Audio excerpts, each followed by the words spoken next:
officially college football season when that man is gracing your screen. Desmond Howard, congratulations, sir. So happy to have you around for another season and many more to come. So congratulations on the new deal. Let's get into a huge week of college football. Of course. Well deserved, by the way. Well deserved. Texas taking on the reigning champs, Ohio State, dealing with a little bit of delay here, guys. Sorry. A game in which Texas, as the #1 seed, is the underdog. Des, is this a must-win for Texas or Ohio State? I think it's a must-win for Steve Sarkisian in Texas because you look at what happened the last time these two teams met. Obviously, Ohio State beat them in the college football playoff game, and they went on to win the national championship. At that moment, that just buys Ryan Day, Ohio State's head coach, a lot of currency with the fan base. Right now, he's playing with house money. If he went out and lost the game against Texas, no one's going to be, putting for sale signs in front of his house.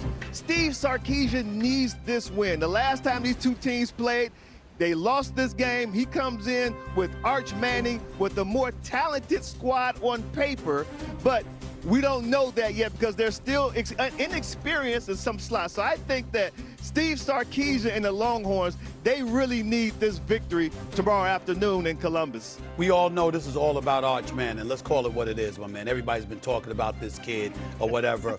I want to know from you, because I know you're going to give it to me straight. On one hand, I'm trying to figure out how can you be the #1 ranked team in the nation but still come into the season opener as an underdog when you're the #1 ranked team in the nation? That's number one.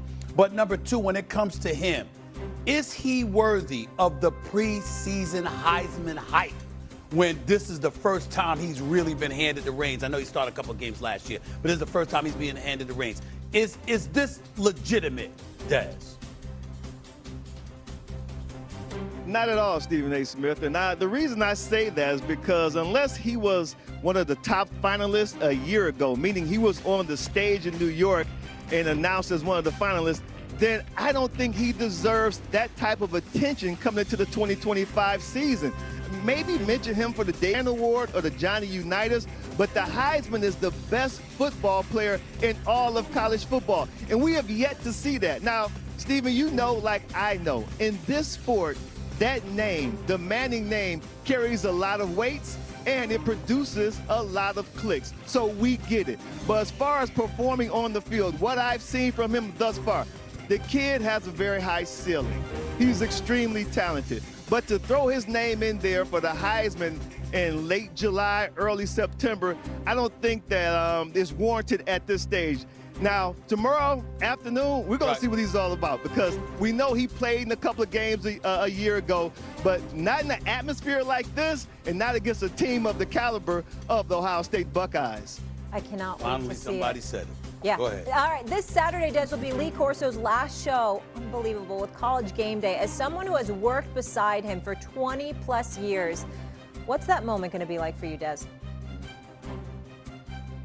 It's going to be surreal, guys. I tell you what, Lee Corso is he's one of those people who I say we should just wrap him up in bubble wrap and protect him at all costs. He's a national treasure. He means not only so much to our family, because we're really, really close to Coach, but to college football. I call him the grandfather of college football. He's taught me so much on air and off air. I'm just so happy that we're able to celebrate him the way we are going to celebrate him tomorrow. It's going to be tremendous. I don't think there will be a dry eye on the desk. The way this show is going to end, you guys make sure you tune in tomorrow for the special, iconic tribute to the legendary Lee Corso tomorrow on College Game Day. We absolutely will. We will not miss it. Des, thank you so much for being with us. We'll talk to you soon.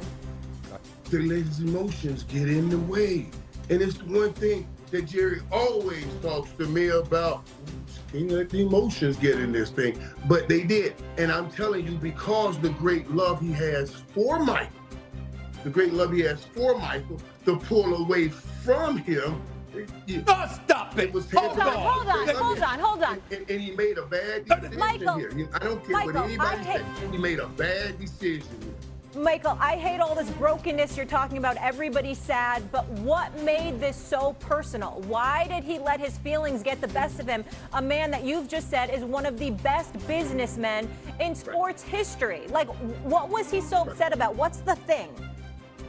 Right, and that's just it. You know, from what I understand when I talk to him, Jerry says this thing that they had worked on time and time again. Like Michael came to him, they changed the number. Then went to Steven, they changed the number.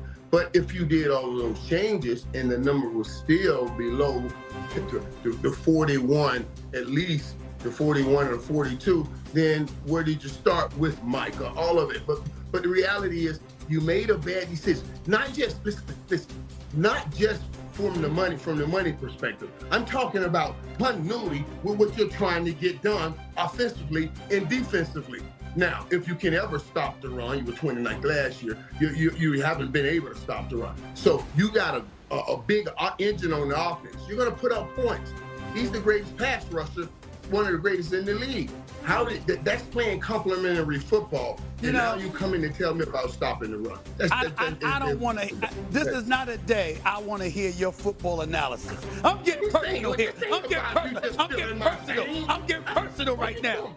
Why, Michael Irvin? How come you couldn't stop Jerry from making this decision? You, Michael Irvin, you the playmaker. You've known this man for almost 40 years. He loves you like a son. How come you were not able to stop him from making this move and taking care of Micah Parsons? Dallas might be blaming you right now.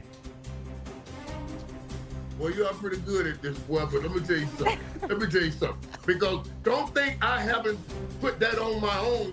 Man, was Jerry serious? Maybe I should have went and got that thing done for real. And I have thought about that. I absolutely have thought about that. And now I got to think deeply. I'm serious about what kind of friend are you to bring that back up again.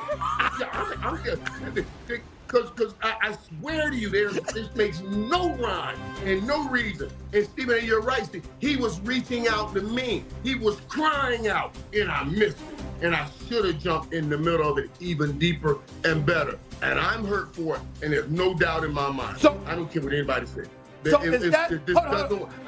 that Jerry's saying about we're better today, that's not true. That reminds me of the documentary where his dad said, make it look like you know what you're doing even when it is not working. And that's what I came up with right there. Is that not true? Is that your way of confirming the obvious, that 2 first-round picks and Kenny Clark in no way measures up to the loss of Micah Parsons, and the Dallas Cowboys will end up being worse? Is that you giving that confirmation over the national airwaves? I'm telling you right now that the Dallas Cowboys defense is not as good as it was, and it was always a having problem. Now listen what they said yesterday. They talked about wanting to stop the run. They are absolutely right. They need to learn and need to figure out how to stop the run. But letting Micah Parsons go, Micah Parsons wasn't because that's not the reason. That's because some of the guys you drafted did not work. Micah Parsons was the best thing we had in the complement for the offense. If you got a high-power offense, you want somebody that can get to the quarterback. That's where they made a bad football decision. And don't try to lie to me talking about we needed to stop this and we got a better player. We lost yesterday. Michael, you're on the inside there, right? Obviously, you bleed blue. How deflated is the locker room? How deflated are these players? What is this going to do to the culture of this team right now heading into the season? Yeah, this will be a difficult game for them to go into. Certainly the Philadelphia game right now with this situation. It really is. Because now you think about it, it's not just this. We're coming off Dak Prescott situation. We're coming off CeeDee Lamb situation. And then right in the preseason, here you did a Trayvon Diggs situation. I guarantee you the locker room is rattled right now, and it's definitely going to affect them.